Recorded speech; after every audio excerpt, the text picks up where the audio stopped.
What's up, Max? Hey, it's Friday and the 42 degrees over here. It's finally got to be football weather. Max, I saw that van you got, man. You getting big. That thing's nice over there. This thing is going so fast over here. I'm sitting out in the new grocery store where we put the studio, and you wouldn't believe we saw this thing go from nothing but the pure slab to the last thing it pulled in Wednesday this week was 4,600 cases of groceries to line the shelves. They got about 10 people over here packing these shelves right now, and they ain't even started on the perishable goods like the vegetables and the meats and the milks and that stuff. That all comes next week. They're shooting for November 1st date. It'll be a 25,000 square foot building, solid groceries, one of the best meat groups. They got 3 meat cutters that sell. They open from 6 in the morning till midnight, and they really do an outstanding job. Buffet line that serves anywhere from 800 to 900 people a day come right in front of our studio. So it's an exciting time for us over here in Mississippi. Well, I've been following you on Facebook, keeping up with you, so excited to see you guys getting that thing off the ground. Max, we got my son Blake in the studio with us, so he may ask you a dumb question here a little bit later on. I'm here to bring the intelligent question. All right, Dad, go ahead with Max. This is going to be a football game where all the odds are on Tennessee's favor, in Tennessee's lap. They're not good enough, but they might be. And Jeremy's done a good job. Comment on the mental part of this game for Tennessee. Well, I think one thing, of course, they'll come off somewhat of a high for that win at Auburn this past week. But Coach, they don't have enough talent. You know that. They don't have enough players.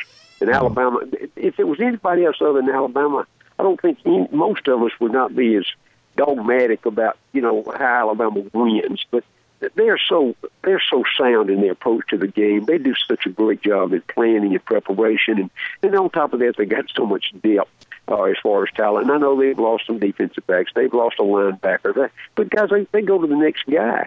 And right now, Tennessee will probably play well to start with.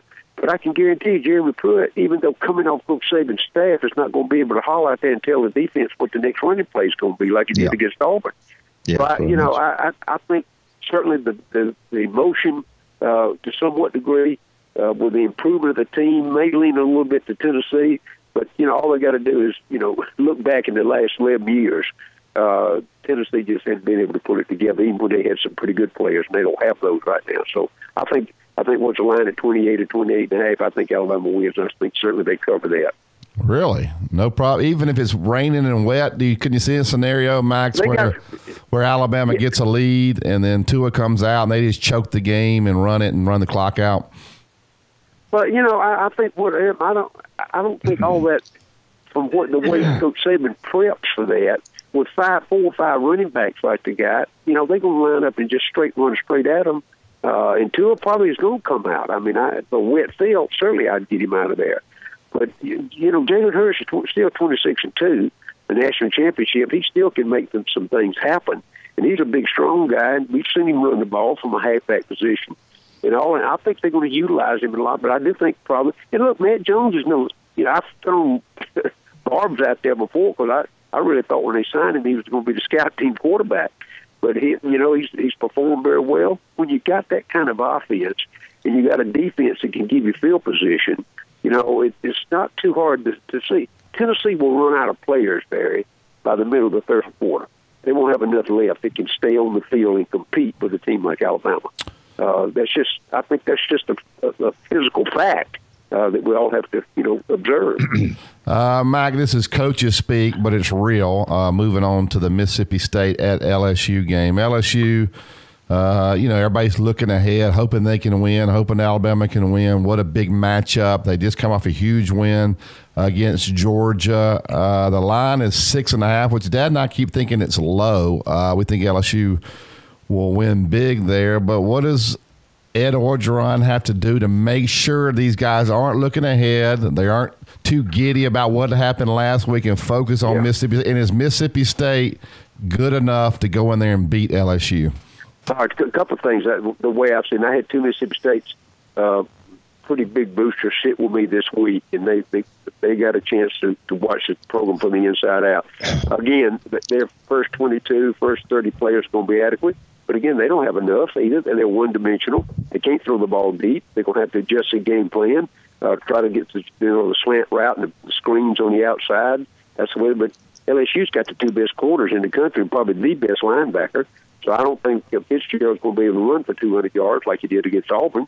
I think Aranda is a better defensive coordinator than most around the country. I think he'll build that. I think what Mississippi State's will have going for them is they know that LSU's looking forward, and they know that they had a big win last week, and they're trying to catch them emotionally down. They're going to try to. I'll say this: if the game is tied going into the third quarter, LSU will win it by 2 touchdowns. But so I mean, to me, if Mississippi State's got a chance, they're going to have to score quick and early, right off the batting, and make Joe Burris do some things he's not accustomed to doing. Throw it down the field. They're going to try to play conservative run. We know that, and they've been successful at it. But I think it's going to be a good ball game for a half, but I do think LSU pulls away and wins it, just because again of talent. And look, they're playing at 6:00 at night in Tiger Stadium, and guys, if you've ever been on the sideline in a game like that, it's unbearable, the noise it's made, and all the LSU fans know that. So I think Mississippi State, the line, as you said, is 6.5. I think LSU wins that one. I think they cover it too. Yep, Dad. Max, Auburn couldn't be going to Ole Miss in a worse time. It is a chance for Auburn to get their offense going because Ole Miss is not very good defensively. But the perception of Ole Miss is really bad. Yep. But Ole Miss has the ability to beat you with a long pass, even though I know they've lost some kids. Right. If that were to happen, and I know they're after Gus, and I don't know exactly what's going to happen there.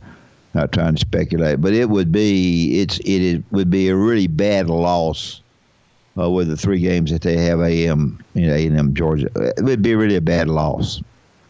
Oh, and I don't think there's any doubt, Coach. And Ole Miss, that would be a signature win for Matt Luke, without a doubt. Here's the way I've looked at it. If Auburn can chuck whatever they've been doing, and I'm to the last 2 games, I've really gone back and looked at it 2 or 3 times, both Tennessee and Mississippi State, and those losses were sideline losses. They never made adjustments. I don't know what in the heck is going on in there, and of course it's affected the players now. They got rumors of dissension in the dressing room, and all one side kind of lining up against the other, whatever. If the players can step aside from that and just play, go out there and play, whatever the game plan is, they got enough talent to win that ball game. Sure. I agree. If they lose that ball game to Ole Miss, I don't see them. I see them 5-7. I do, and I think there'll be a really uproar coming out of Auburn if that happens. Now, Ole Miss's situation is their defense is awful. You're absolutely right. It's the worst in the conference. It might have been kind of the worst ever. Yeah. They lost Metcalf. He and A.J. Brown, he was one of the number 1 wide receivers they had. But Brandon Sanders is the guy that's going to step up. He's not as big as Metcalf, but he's 6'2", 210 pounds. He can run. He can catch the football. I think they move A.J. Brown from a slot out to the wide side. He's probably one of the top 2 or 3 best receivers in the country. And the quarterback's been very adequate. Now, go back and think a little bit about the way Fitzgerald at Mississippi State ran the football against Auburn. I think they have to adjust that because tomorrow the big number 10, the quarterback at Ole Miss, can run it just as well. You saw them this past week against Arkansas. They moved the ball 85 yards in less than 90 seconds. And 3 of those runs were over 20 yards by the quarterback.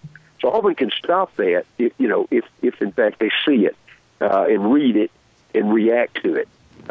Some reason, though, the communication from the sideline to the field hasn't happened in the last 2 or 3 weeks. If that, and Coach Malzahn said, there's been some adjustments and there've been some changes. If that part has not been changed, Ole Miss wins. If it has been changed, Auburn wins that game. Yeah, but people can relax. I don't care. They can lose the rest of their games. Gus Malzahn is not. They're not going to fire him. I get so tired of hearing people say that because if you fire a guy, if he loses a rest of Barry, I'm going to disagree with you. Max, they can't pay him $30-something million and then hire somebody that they want to hire and pay him $7 million. What? They don't have to pay but $15 up front. They finance the balance over 5 or 6 years, and the $15's already been raised. I can tell you that for sure. I don't see it happening, Blake. So I did kind of have a question about Auburn's locker room divide. With those players leaking some stuff to the local media, and the trust in the coaching staff on the players' part is just kind of not there anymore. Just from the outside looking in, how tough is it as a player to go out and try to execute your job on game day with that locker room divide? That's the toughest part because they get blasted. I had one of the girls from Auburn undercover on. She's a student on yesterday on the show, and she's there with the players. She's there with the students. And I asked her basically the same question. And she said what's happened is that the players and the student body is not blaming the players. In other words, they think the players are still adequate. They're putting all the blame on the coaching staff. I mean, she said it is a completely divided over there with anybody you talk to about what's going on. And I know the players still have to go to practice. They still have to listen to them and all that. That's what I was saying. Whatever they game plan, the players have to come together. And that's to answer that question. That's hard. I mean, look, when you're getting beat down by the media and everybody else you read about, and Ole Miss comes off on a win the first time they beat Arkansas in 5 years, they're going to be extremely high, even though they lose Metcalf. They think they got a chance to win, catching Auburn at a good time. Auburn can still win that football game, and I think it'll be a low margin, 3 points, maybe 7 at the most, if Auburn can win it. But they're going to have to play a lot better. They got to pull themselves together and do a better job than they've done the last 2 weeks. Kentucky is a football team that's waiting on Georgia. Yep. And I can talk about their 11.5-point favorite against Vanderbilt, and I think they'll beat Vanderbilt. But I want to talk about Kentucky. Is this the type of Kentucky team that's much better defensively that could beat Georgia? I don't think they are. That could beat Georgia. I don't think they are they? I think I'm been a little disappointed in their passing game. I think to beat Georgia, you're going to have a balance. You got to have a balance. They just can't, run snail every other play and expect them to get 200 yards rushing against Georgia's defense. Now, I will say this. Georgia's been exposed. Now, I saw it coming basically against Tennessee. They aren't quite as good. And I'm going to tell you what, I talked to a couple of buddies of mine that have been consultants and good friends of mine that I've been on the staff with before. This is exactly what they said, that in that ball game against LSU, all of that didn't come from the sideline. A lot of those plays that didn't work when they checked from the run was called and Firm checked it to a pass. They give him that ability to do that, but he never changed quarterbacks. I think they run fields 2 or 3 times. But I think that they too knew that if they had to lose one out of their division, they lost to LSU. They still got a chance. They got to beat Florida. They got to beat Kentucky. To finish up and get to Atlanta. But to answer your question, they aren't as good as they were last year, but they're still pretty doggone good. But again, Kentucky can't go into that game one dimension. They will have to throw the football, and I don't know whether Wilson's good enough to do that right now or not against Georgia. Okay. Max, looking across the country, I'm trying to look at maybe what game would have an effect on this Final Four. Michigan State, I think that's a big ball game. Obviously, Clemson and NC State are both undefeated. If NC State somehow were to shock the world and pull the upset there, they could bump up there. Those are probably 2 national games that you want to look at. Yep. Can Michigan keep moving in the positive direction and take down Michigan State this weekend? Yeah, I think I think Shea Patterson's moved in there with Harbaugh, and they've got him on a pretty conservative defense is pretty good. I don't think Michigan State's got quite enough offense to outscore Michigan, and I like Michigan in that one. I'll tell you the one really is the NC State and Clemson. NC State beat them a couple of years ago, if you remember. Even Clemson went in and one loss and got it, and I think that was the year they won the championship. But they don't play well against NC State for some reason. It's one of those games that, and every team's got them every year that for some reason you just can't quite get it together. You may win it, but I think that's too great we can be out there. I really do. I'd be more comfortable seeing Michigan beats Michigan State right now than I would Clemson beats NC State. Yeah, I agree. Actually, the AAC, too, is the only conference with 3 undefeated teams with the Central Florida Knights, Cincinnati, and South Florida. Is that the best league in the country, Max? Well, Cincinnati, if Central Florida's looking for that next national championship, guys. That says they are the national champions. That says they are the national champions. They said they were. Yeah. You know, just between me and you, I bet you Scott Frost wish he was back there. He's supposed to be in Nebraska right now. I'm kidding about that. But I think we have to look at the level of competition they play, and I know they play some good football teams, but week in and week out, they aren't going to play the level of any of the teams in the Big Power 5. Dad, anything else from Max before we find out what's for supper? The only comment I would make is that regard Michigan or Ohio State, when they play each other, the loser will be eliminated from the Final Four. Yeah. When you play like that, you a little bit different when you go to Atlanta and play somebody from a different division. It's just different, but the loser of that game, it's over. Okay.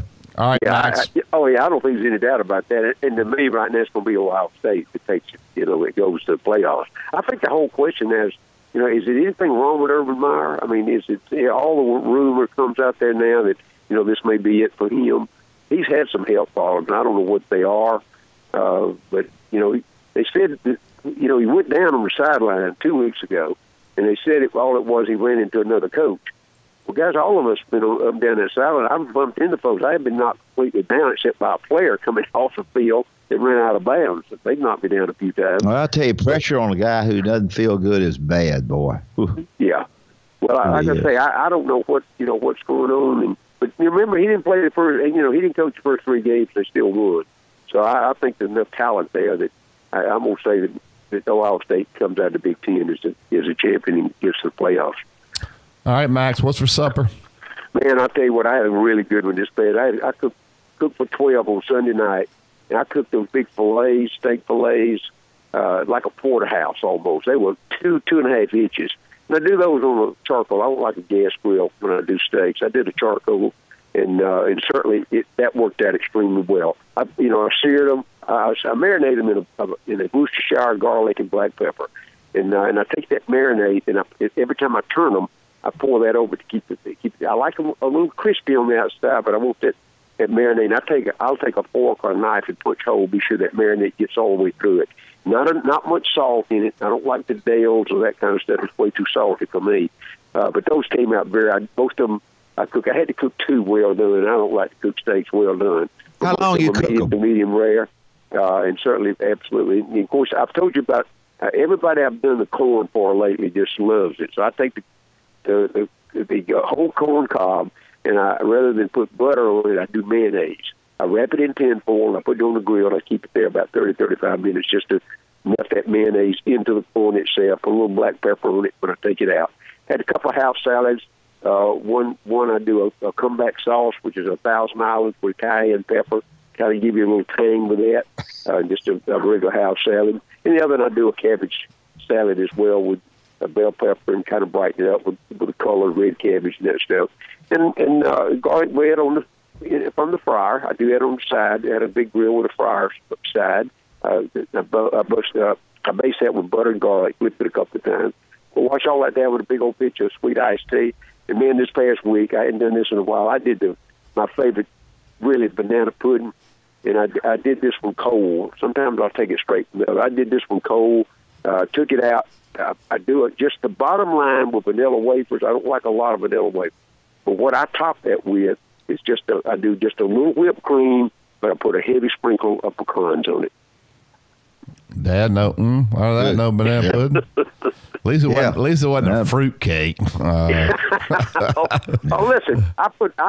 my mom used to do the original fruit cake, and I think Claxton, the company over in South Georgia, that made $1 billion.